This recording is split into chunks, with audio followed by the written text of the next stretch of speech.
राधा स्वामी जी। राग मारू। सुले पहला जात।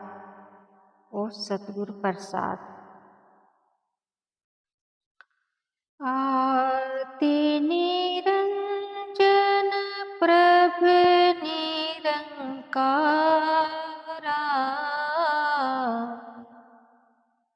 सभी में वरिते आप निरारा।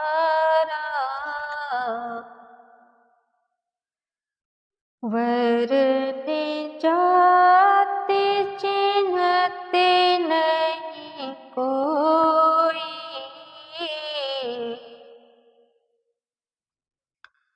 सबे हुक्म सृष्टि उपाई।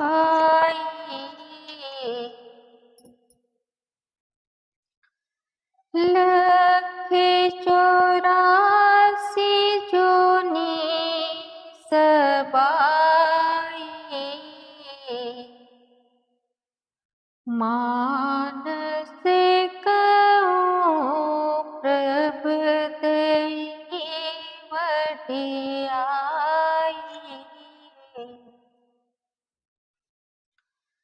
इसी पौड़ी ते जो नरे चूके,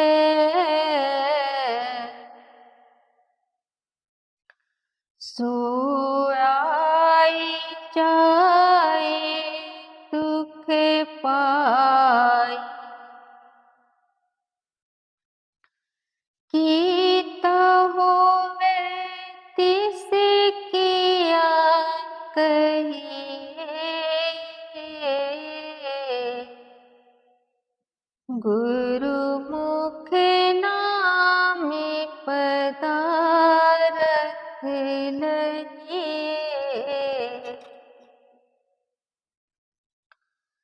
गुरु मुख की गति सबसे भारी, गुरु मुख कोटिन जीवे उबारी।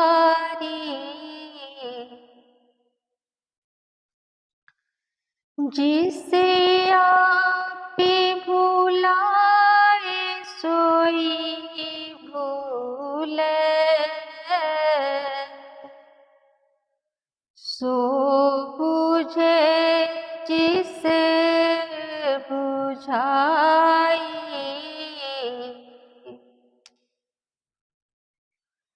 हरख सोगी का नगर ये किया, सेव मेरे सो सतगुर सरनी। त्रागुना तेरे निरंकारा,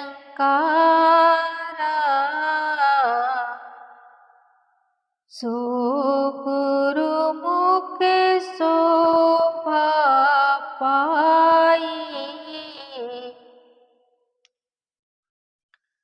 अनेक कर्म की बहु तेरे, जो कीजे सो बंधन परे।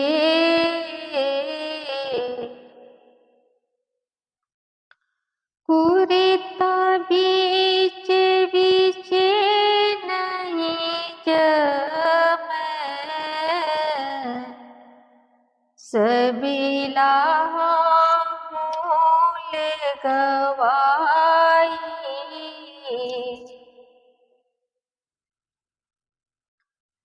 आप तरह सगिले कुल तारे,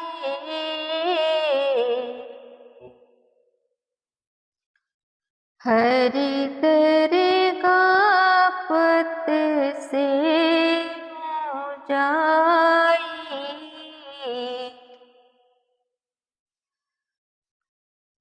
खंडे पताल दीप सभी लोया,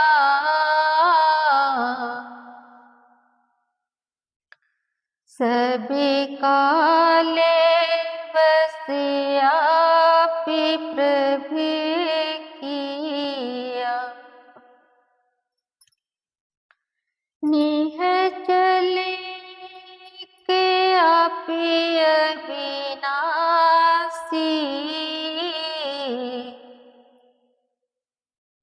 सो निहचल ज्योतिष धियाई।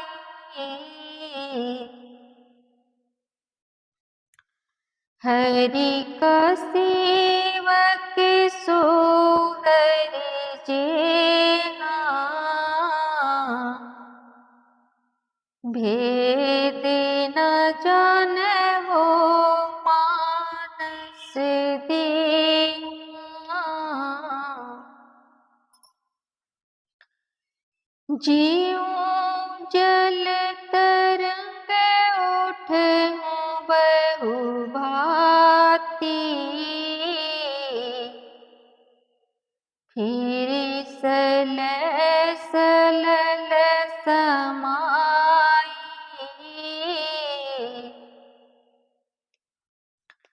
एक जाचिक मंगतान दुआरे, जा प्रभु भावता कृपा धारे।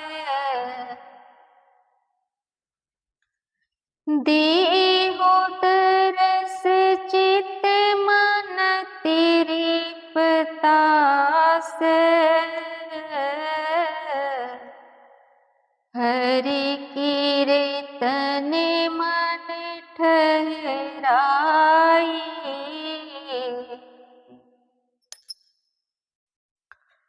कीता लोटन सोई कराई, दरी फेरी न कोई पाई। जिथे घट आई बनती है प्राणी,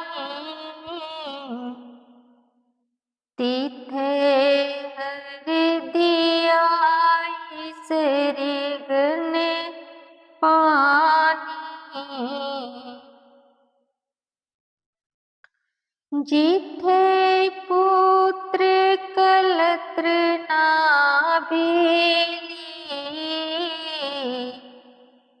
कोई तिथे हरिया पे छड़ाई। बड़ा साहिब अगम था,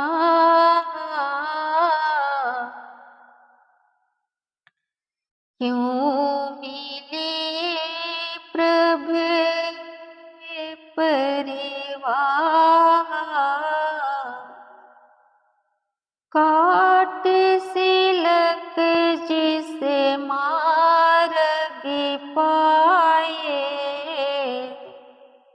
सो विच संगति वासा पाई। हुक्म बुझे सो सेवक कहिए, बुरा भला दुए समिसरी सहिए।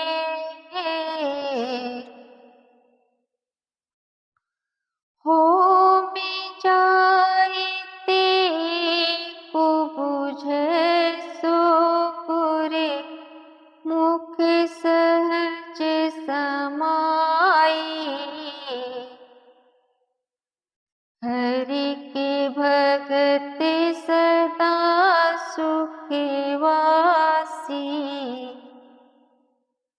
बाल शोभाए अतीत उदासी, अनेक रंग करे बहु भांति, ज्यों पिता पुत्र लड़ाई,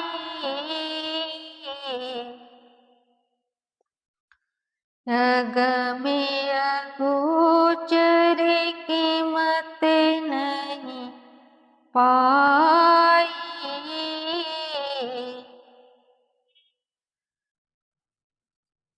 तामिले जाले मिलाई, गुरे मुखे परिगट भया तीन जन कहूँ, जिने धूरी मस्तक लेख लिखाई, तू आपी करिता कारण करना, सृष्टि उपाय धरि सब धरना, जन नानक शरण पई हर द्वारे, हरि पावे लाज लखाई।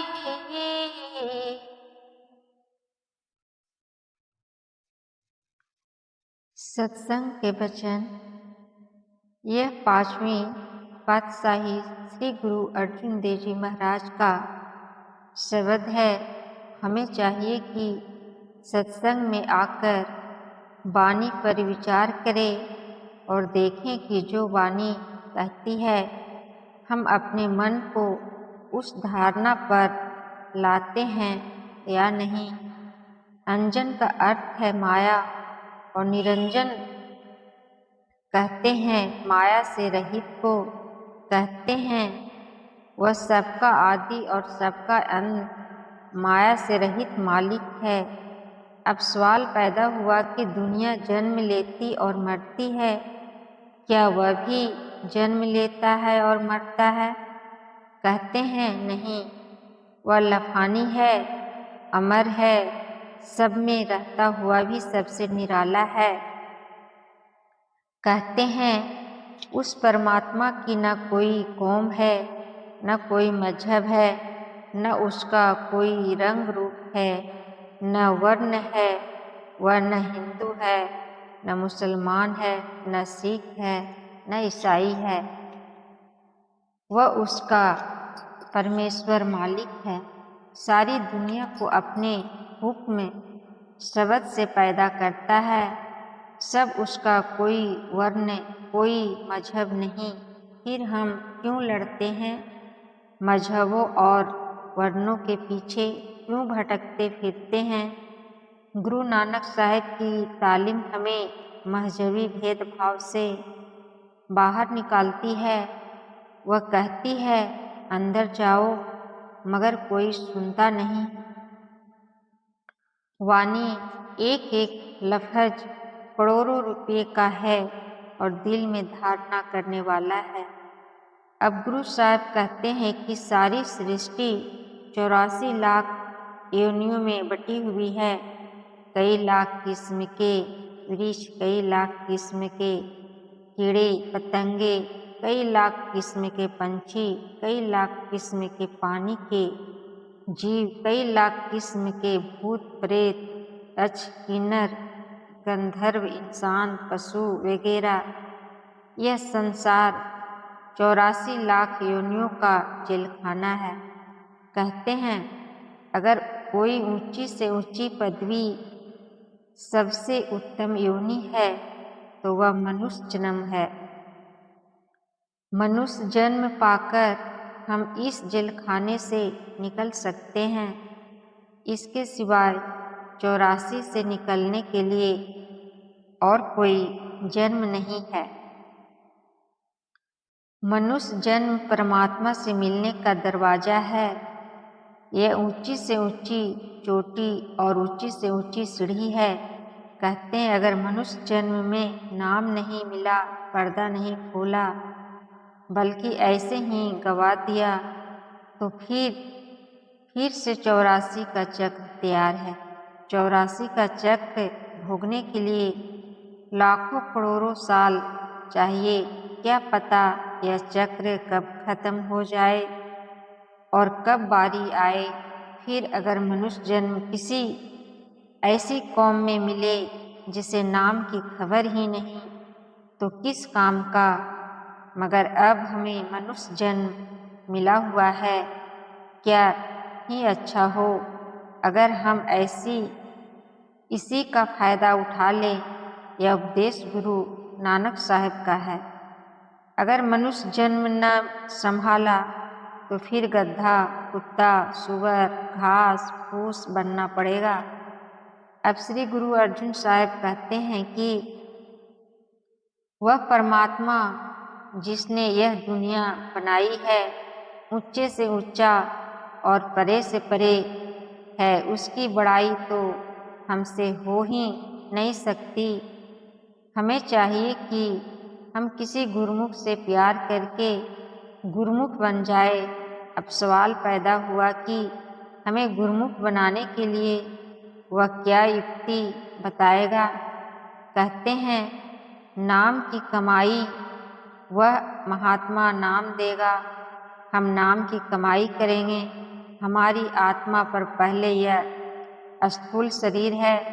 स्थूल शरीर की स्थूल इंद्रियां हैं, जिनके जरिए हमारा इस स्थूल दुनिया से ताल्लुक है। जब नाम की कमाई करते हुए हम तुरीय पद या सहज दल कवल में जाएंगे, वहाँ सूक्ष्म गिलाफ और सूक्ष्म दुनिया है। जब ब्रह्मा में जाएंगे, वहाँ कारण शरीर और कारण दुनिया है। जब हम पार ब्रह्मा या 10वें द्वार में जाएंगे, वहाँ अमृतसर है, जिसमें नहाकर न सिर्फ 3 शरीर स्थूल, सूक्ष्म और कारण उतर जाते हैं, बल्कि सारे कर्म नाश होकर रूह निर्मल हो जाती है। संत सिर्फ दुनिया में आने जाने के लिए सबके पारबंद कर्म रख लेते हैं। यहाँ हम एक सूरज की तरफ मुँह नहीं कर सकते, मगर जब वहाँ पहुँचेंगे, हमारी रूह की अपनी रोशनी 12 सूरज की हो जाएगी, और जब सचखंड जाएंगे, रोशनी 16 सूरज की हो जाएगी। जो सचखंड पहुँच गया वह गुरुमुख बन गया। 10वां द्वार संतों की तीसरी और सचखंड 5वीं मंजिल है। इसी को मुसलमान मकाम हक कहते हैं। सचखंड पहुंचकर गुरुमुख को जो ताकत हासिल हो जाती है, उसका अंदाजा लगाना मुश्किल है। गुरु अर्जुन साहब कहते हैं गुरुमुख कोट उधारता भाई, दे नावे एक कनी। गुरुमुख में इतनी ताकत हो जाती है कि अपने कमाए हुए नाम की एक कनी देकर करोड़ों जीवों को सचखंड ले जा सकता है। यही स्वामी जी महाराज गुरुमुख की गति सबसे भारी, गुरुमुख कोटिन जीव उबारी। गुरुमुख की गति बड़ी ऊंची है। एक गुरुमुख आता है, करोड़ों जीवों को नाम देकर सचखंड ले जाता है। इसलिए गुरु साहब कहते हैं कि आप नाम की कमाई करके महात्मा से मिलो और गुरुमुख बन जाओ। न सिर्फ आप ही तरो, बल्कि सारी दुनिया को भी साथ ले जाओ। भाव यह है कि प्रभु भक्त की प्रेम परिपूर्ण भक्ति उसके आसपास ऐसा आध्यात्मिक वातावरण पैदा कर देती है कि जो उसके संपर्क में आता है उस पर गहरा प्रभाव पड़ता है। दुनिया के दो पक्ष हैं, एक मनमुख, दूसरे गुरुमुख। जो मनमुख है वे मालिक को भूले हुए हैं, जो गुरुमुख है वे सीधे राह पर है। कहते हैं आप गुरुमुख बनो, मनमुख बनकर क्या लेना है। कहते हैं यह जो दुनिया है पाप और पुण्य, दुख और सुख की एक नगरी है। कोई ऐसा आदमी नहीं जिसके सारे पुण्य हो, इसी तरह ऐसा मनुष्य भी कोई नहीं जिसके सारे पाप हो। क्योंकि अगर सारे पुण्य होते तो स्वर्गों में जाता, और अगर सारे पाप होते तो नरकों में जाता। यह रंज और खुशी का शहर है, जिसमें से छुटकारा कौन हासिल करते हैं। कहते हैं जो किसी गुरुमुख से नाम लेकर कमाई करते हुए, अंदर शब्द की लज्जत लेते हुए सचखंड में पहुंच जाते हैं। सो जब हम किसी गुरुमुख की शरण में जाएंगे, वह कहेगा कि भाई तेरे अंदर शब्द है, प्यार के साथ अपनी रूह उसमें जोड़ दे। गुरुमुख कहो या सतगुरु, वह न मजहब बनाता है न ढाहता है, बल्कि हमें मजहबों की कैद में से निकालने और परमेश्वर से मिलाने के लिए आता है। कहते हैं जो कामिल मुर्शिद की मोहब्बत में आ गए वे बच गए, बाकी सारे 84 के चक्र में चले गए। अगर किसी ने मुक्ति हासिल की है या मैदान जीता है तो गुरुमुख बनकर जीता है। क्योंकि ब्रह्मा की चोटी तक तीनों गुण है, तीनों गुणों में मुक्ति नहीं। जो ब्रह्मा की मुक्ति है कल्प प्रेत है। अगर यह मुक्ति मिल ही गई तो मियाद खत्म हो जाने पर फिर दुनिया में आना पड़ेगा, खोटी खोटी योनियों में जाना पड़ेगा। अगर हमेशा के लिए सच्ची मुक्ति लेनी है तो तीनों गुणों से पार चौथे लोक में आओ, जो त्रिलोकी या ब्रह्मा को तय करके पार ब्रह्मा में पहुंच गया, सचखंड जाने का हकदार हो गया। अब कर्म कांड का हाल बयान करते हैं। कहते हैं जिस तरह अगर हमें किसी साहूकार से कुछ रुपया लेना है तो भी उसकी बही में हिसाब है, अगर देना है तो भी उसकी बही में हिसाब है। इसी तरह अगर हमारे पुण्य है तो भी धर्मराज से वास्ता है, अगर पाप है तो भी धर्मराज के दरबार में जाना है। अगर पाप किए तो भी भोगने पड़े, अगर पुण्य किए तो भी भोगने पड़े।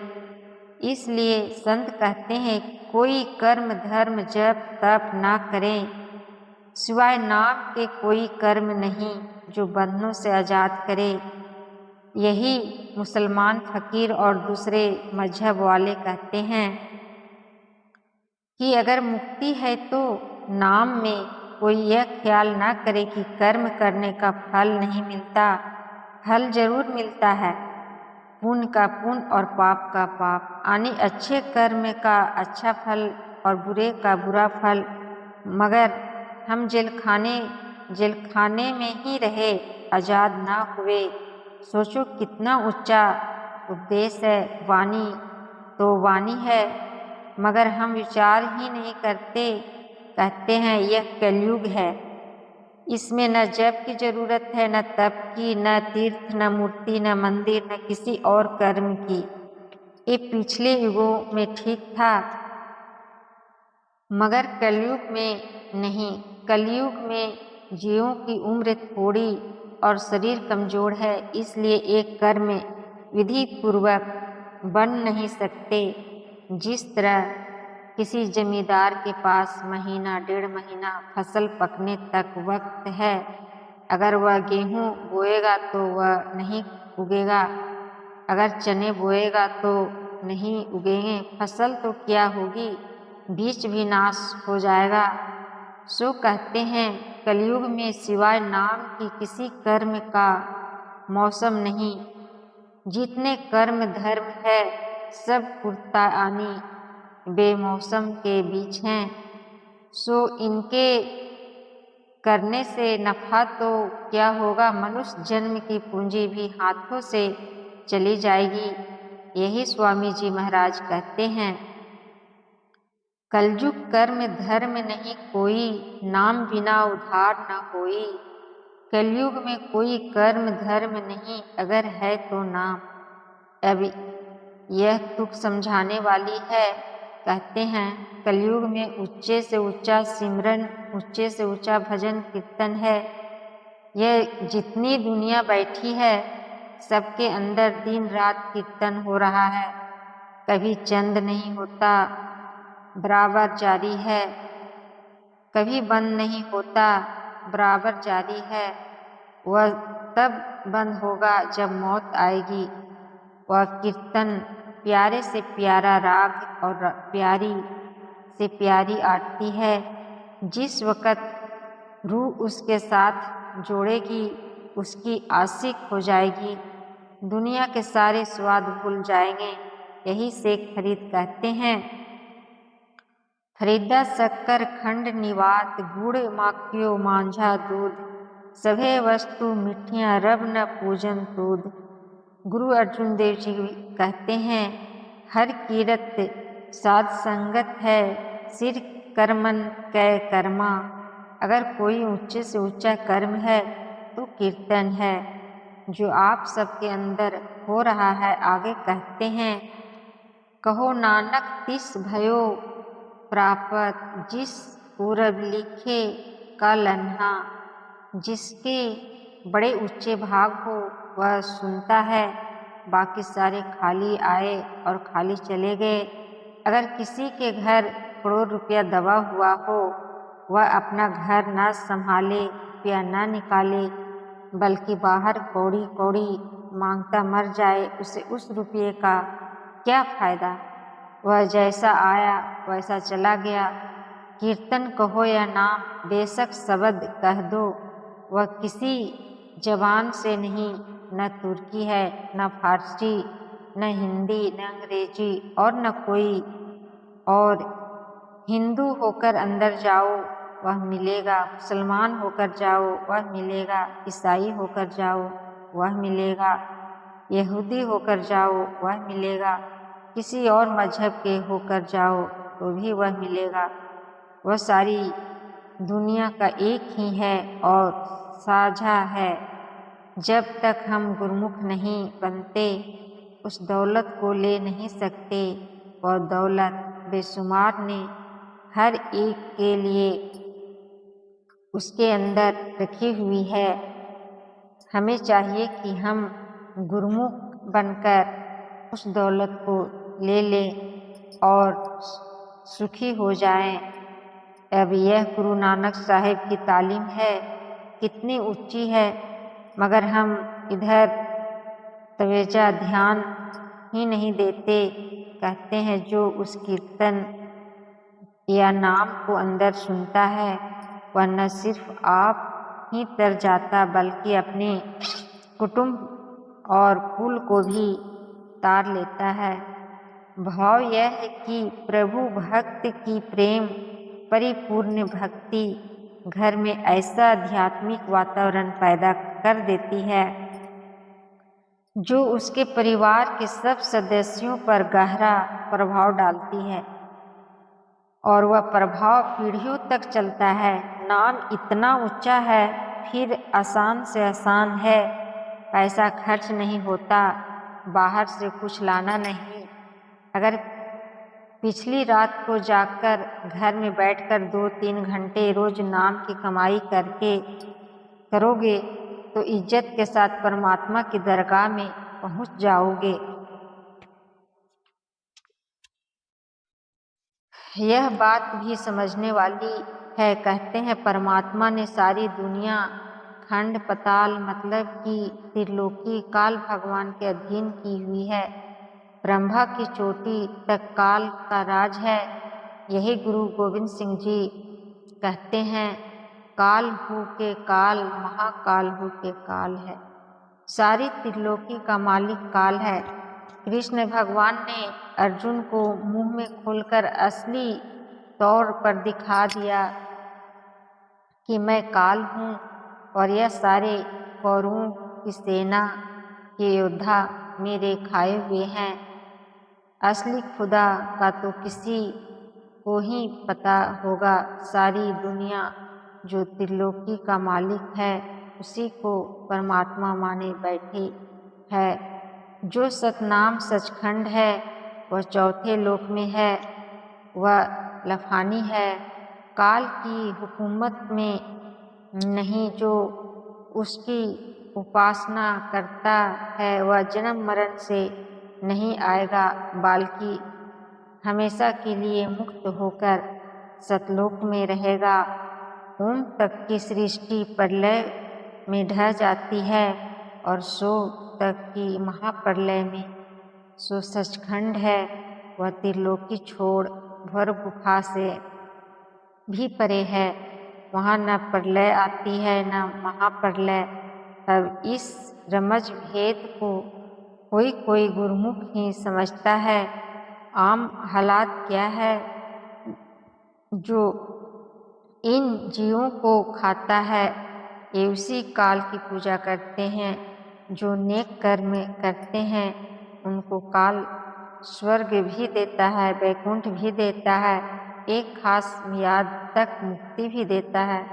काल ने 70 चौकड़ी युग एक बार और 64 चौकड़ी युग एक बार एक टांग पर खड़े होकर कुल मालिक की भक्ति करके उससे त्रिलोकी का राज, स्वर्ग, वैकुंठ वगैरह देश लिए हुए हैं।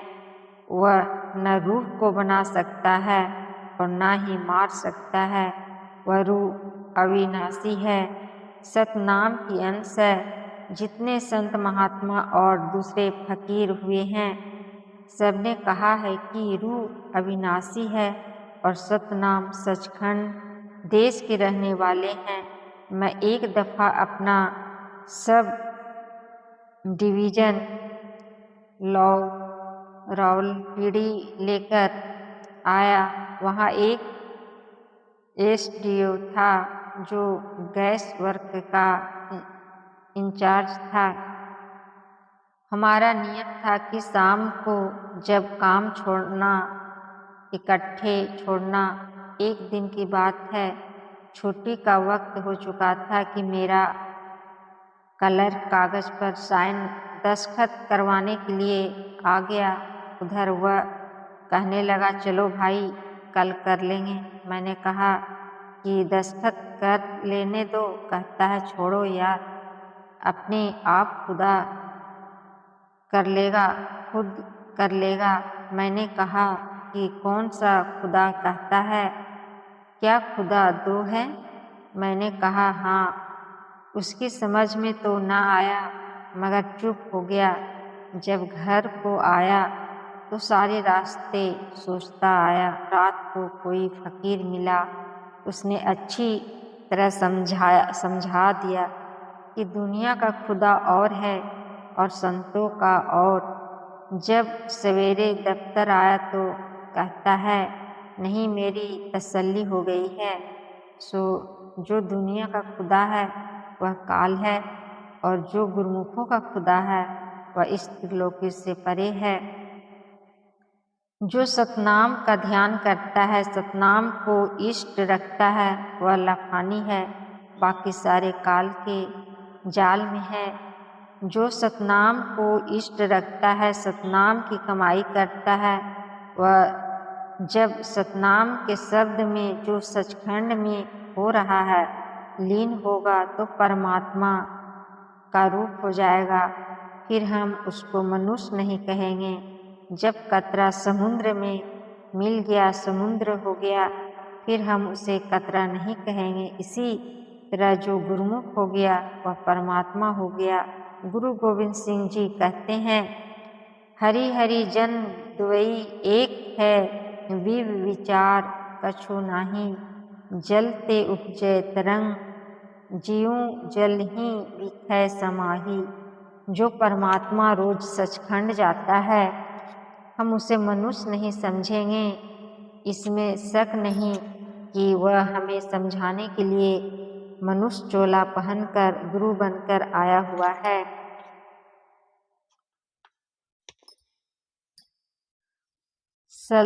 सलल कहते हैं पानी को। पानी में हवा भरी बुलबुला पैदा हो गया। 2-4 मिनट रहा, जब हवा निकली फिर पानी है। इसी तरह महात्मा उस सतनाम के समुद्र में से आए, अपना काम किया, मालिक में लीन हो गए। गुरु अर्जुन देव जी कहते हैं, ज्यों जल मह जल आए खटाना, त्यों ज्योति संग ज्योत समाना। अब गुरु अर्जुन साहब परमात्मा की दरगाह में इल्जा विनती करते हैं कि ए मालिक, मैं तेरे दर पर सवाली आया हूँ, कृपा करके मुझे दान दे। क्या यह आगे बताते हैं, एक तो तू मुझे अपना दर्शन दे ताकि मुझे धीरज आ जाए। दूसरा, वह जो अंदर राग हो रहा है, शब्द हो रहा है, मुझ पर खोल दे। जब हम उस राग को सुनेंगे, काम क्रोध लोभ मोह अहंकार सो जाएंगे, रूह मालिक में मिल जाएंगे, मुक्ति हो जाएगी। मैं बाहर के तीर्थों का खंडन नहीं करता, लेकिन इतना जरूर कहूँगा कि उससे मुक्ति नहीं।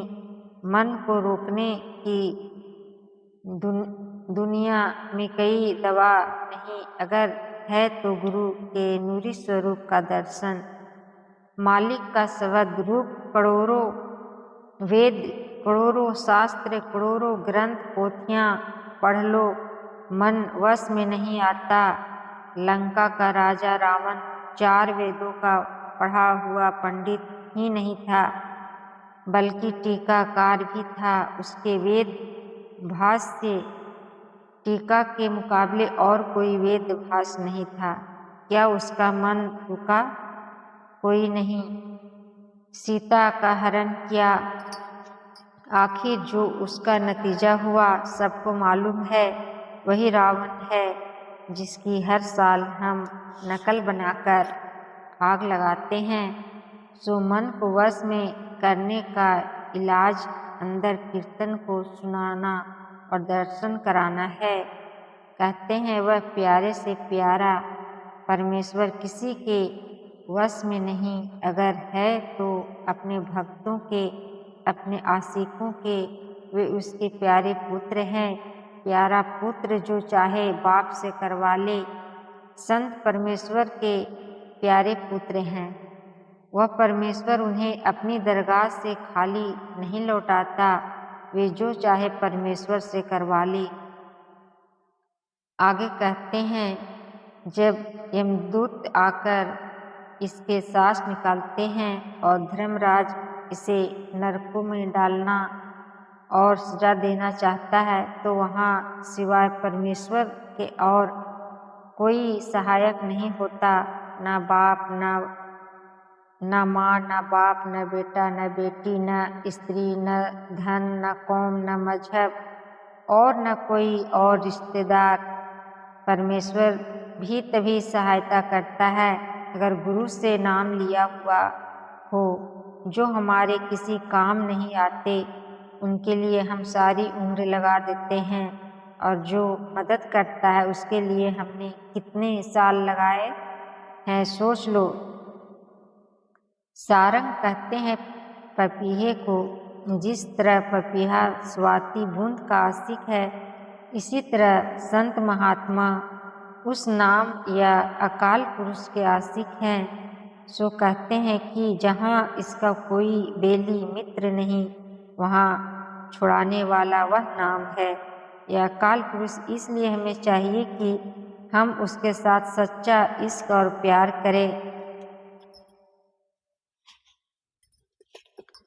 अब गुरु साहेब आप ही सवाल करते हैं कि वह अकाल पुरुष तो बड़े से बड़ा करोड़ों खंडों ब्रह्मांडों का मालिक है, और हम यहाँ दुनिया में बैठे हुए हैं, उससे मिले तो कैसे? फिर आप ही जवाब देते हैं कि वह परमात्मा जिसका जन्म मरण खत्म करना चाहता है उसे संतों की संगति में लाता है। साथ संगत के मुकाबले में दुनिया में कोई संगत नहीं है। इसमें आकर शराबी शराब छोड़ देते हैं, कबाबी कबाब छोड़ देते हैं, चोर चोरी छोड़ देते हैं, दुराचारी दुराचार छोड़ देते हैं। सो परमेश्वर के पास अगर कोई बकसने का अपने साथ मिलाने का जरिया है तो साथ संगत कहते हैं। यह परमात्मा का सेवक कब बनता है? फिर आप ही जवाब देते हैं कि जब उसके हुक्म को समझे। जिस पावर ताकत ने दुनिया बनाई है और बेशुमार खंड ब्रह्मांड बनाए हैं उसका नाम है हुक्म। उसी को मुसलमान फकीर कलामे इलाही संत नाम और वेदनाथ कहते हैं। जो उस नाम की कमाई करता है वह सच्चा सेवक है, गुरमुख है, बाकी सारे मनमुख है। ऊंचे से ऊंचा भजन, ऊंची से ऊंची रहनी और मालिक की बड़ी से बड़ी कृपा क्या है? हम उसके हुक्म में रहकर उसका भजन करें और चाहे दर दर भीख मंगाए, चाहे राज कराए, नंगा रखे, भूखा रखे, हम उसके भजन को न छोड़े और उसकी रजा में राजी रहे। अगर इस नुक्ते पर आ जाओ तो कोई दुख नहीं। इस्लामी किताबों में एक कहानी आती है कि एक मुसलमान बुजुर्ग किसी गांव में रहते थे। एक दफ़ा क्या हुआ कि कुत्तों को बीमारी हो गई। लगे कुत्ते मरने। लोगों ने उस बुजुर्ग के आगे अर्ज की, हजरत कुत्ते मर गए। वह कहने लगे, अच्छा, मालिक ने जो किया है अच्छा किया है। फिर कोई ऐसा समय आया कि गांव के सारे मुर्गे मर गए। लोगों ने फिर अर्ज की कि मुर्गे मर गए। उसने कहा कि अच्छा हुआ। लोगों ने दुखी होकर कहा कि हमारे कुत्ते मर गए, मुर्गे मर गए और तुम कहते हो कि अच्छा हुआ। जो मालिक की रजा। उस जमाने में माचिस नहीं होती थी। लोग चकमक के 2 पत्थर लेकर आपस में रगड़ते थे या लकड़ी पर लकड़ी रखकर नीचे सूखी घास या रुई रखते थे। चिंगारियां उस पर गिरकर आग लगा देती थी। लोग अमूमन आम तौर पर रात को आग दबाकर रख देते थे। एक दफ़ा क्या हुआ कि सारे गांव की आग एकदम बुझ गई। लोगों ने बुजुर्ग के पास आकर अर्ज की कि हजरत, अब तो सारे गांव की आग बुझ गई है, क्या किया जाए? कहने लगे, जो उसकी मौज है। लोगों ने बस बात को पसंद न किया और दोबारा अर्ज की कि हजरत, हमारे हक में दुआ करो। कहते हैं, अच्छा, एक दिन और ठहर जाओ, फिर हम अपने आप ही पता चल जाएगा। लोगों ने यकीन न करते हुए कहा कि चलो चले, ये तो इसी तरह कह देते हैं। अगले दिन एक बादशाह कत्ले आम करता हुआ उधर से गुजरा। दूर से पेड़ों को देख कर कहता है कि यहाँ जरूर कोई गांव होगा। फौज से कहता है कि चुपचाप सुनो। जब कुछ पता न लगा तो कहता है कि यहाँ कोई आदमी नहीं, ये पेड़ ऐसे ही है। यहाँ न कुत्ते भौंकते हैं, न मुर्गे बोलते हैं, न धुआं ही निकलता है। छोड़ो इसे। यह कहकर वह गांव से बाहर निकल गया। जब गांव के लोगों को पता लगा तो उन्होंने न सिर्फ परमात्मा का हजार हजार शुक्र किया बल्कि उस बुजुर्ग पर भी सच्चे दिल से ईमान ले आए। सो गुरु अर्जुन देव जी महाराज कहते हैं कि जो परमात्मा का हुक्म माने वह उसका सेवक है, वह गुरुमुख है, बाकी सारे मनमुख है। अगर गुरुमुख बनना है तो चाहे हमारा नफ़ा हो चाहे नुकसान हो, हमें चाहिए उसे प्यार के साथ भुगत लें। कहते हैं जो शब्द की कमाई करता है उसकी होमे और ममता नाश हो जाती है और वह गुरुमुख बन जाता है। जहाँ योगियों ने गुरु नानक साहब को 7 गोष्ठी की है, वहाँ उनके सवालों को जवाब में गुरु साहब ने कहा है, हम हुक्म को समझते नहीं, आनी मानते नहीं। अगर कारोबार में फायदा हुआ तो हंसने लग पड़े, नुकसान हुआ तो रोने लग पड़े। कहते हैं जो गुरुमुख बनकर शब्द की कमाई करेगा वह सहज अवस्था में चला जाएगा, वह हुक्म मानने का फायदा है। कहते हैं जो परमात्मा के भक्त है उन्हें कभी दुख आता ही नहीं, क्योंकि वे सदा परमात्मा की रजा में राजी रहते हैं। वे अतीत यानी माया से रहित है और हर वक्त परमेश्वर के ध्यान में लीन रहते हैं। उनका स्वभाव 40 दिन के बच्चे की तरह होता है। 40 दिन के बच्चे को जहाँ मर्जी है रखो, जिस तरह मर्जी है उसके साथ सलूक करो, वैसे कोई परवाह नहीं। उसे लोहा पकड़ा दो, लकड़ी दे दो या सोना, उसके लिए सारे एक जैसे हैं। उसे कोई भेदभाव नहीं। जिस तरह बाप अपने प्यारे पुत्रों को खेलते देखकर खुश होता है, इसी तरह परमात्मा अपने भक्तों को देखकर खुश होता है। अब कहते हैं कि परमेश्वर बेअंत है, लाइतिहा है, उसका अंत किसी ने नहीं पाया। हम उससे कब मिल सकते हैं? जब हमारे हृदय में कोई महात्मा नाम डाले, हम कमाई करके दरगाह में पहुँचे, गुरुमुख बने, यही उससे मिलने का तरीका है और कोई नहीं।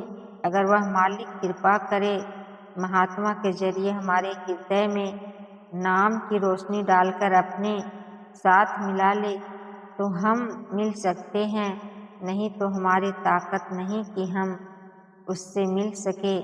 वहाँ परमात्मा के पास न मन जा सकता है, न बुद्धि और न कोई और चीज़। यह उसकी अपनी बख्शिश है कि वह किसी को भी अपने साथ मिला ले। कहते हैं कौमों की कौमें, मजहबों के मजहब, देशों के देश गुरुमुखों से खाली पड़े हुए हैं, उन्हें कोई गुरुमुख नहीं मिलता। अब सवाल पैदा होता है कि गुरुमुख किन्हें मिलता है?